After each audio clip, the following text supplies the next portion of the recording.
የኢትዮጵያ አበዳሪዎች በዓለም አቀፍ የገንዘብ ተቋማት ላይ ትችት መሰንዘራቸው ተነግሯል።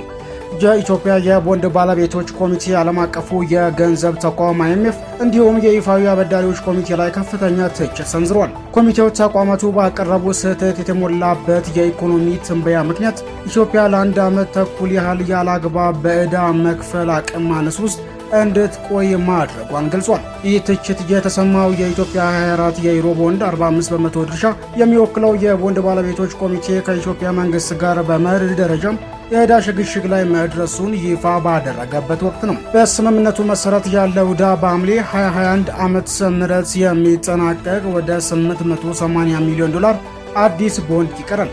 ይሁን እንጂ ስምምነቱ ቢደረስም የግል አበዳሪዎች ዓለም አቀፍ የፋይናንስ ተቋማት የዕዳ ማስተካከያ ሂደቱን በያዙበት መንገድ ስማቸውን ጥልቅ ቅሬታ ገልጸዋል። እንደ ኮሚቴው ገለጻ የIMF የዕዳ ዘላቂነት ትንተና በስህተት በተሞሉ መረጃዎች ላይ የተመሰረተ ነበር። የኢትዮጵያን ኢኮኖሚ አቅም አሳንሶ በመገመቱ የኢትዮጵያ ትክክለኛ የኤክስፖርት አፈጻጸም በIMF ከተቀመጠው ትንበያ በመጀመሪያዎቹ 2 ዓመታት ውስጥ በ129 በመቶ እና በ88 በመቶ ብልጫ ማሳየቱን አበዳሪዎቹ አመልክቷል። ይህ የመረጃ ስህተት ኢትዮጵያ የሚያስፈልጋት የዕዳ እፎይታ መጠን ላይ የተሳሳተና አላስፈላጊ ስጋት መፍጠሩን ኮሚቴው አሳውቋል። የቦንድ ባለቤቶቹ በተለይ የይፋዊ አበዳሪዎች ኮሚቴን የኢትዮጵያ ጠንካራ ኢኮኖሚ አፈጻጸም ችላ በማለት በቆዩ መረጃዎች ላይ ተመስርተው የዕዳ ማስተካከያውን እንዲፈጸም መጫናቸውን ተችቷል። በተጨማሪ ኮሚቴው IMF በአንድ በኩል ቅድሚያ የሚሰጠው አበዳሪ፣ በሌላ በኩል ደግሞ የዕዳ ማስተካከያ ሂደቱን ዳኛ መሆኑን ለግጭት የሚጋብዝ አሰራር እንደሆነ አስጠንቅቋል።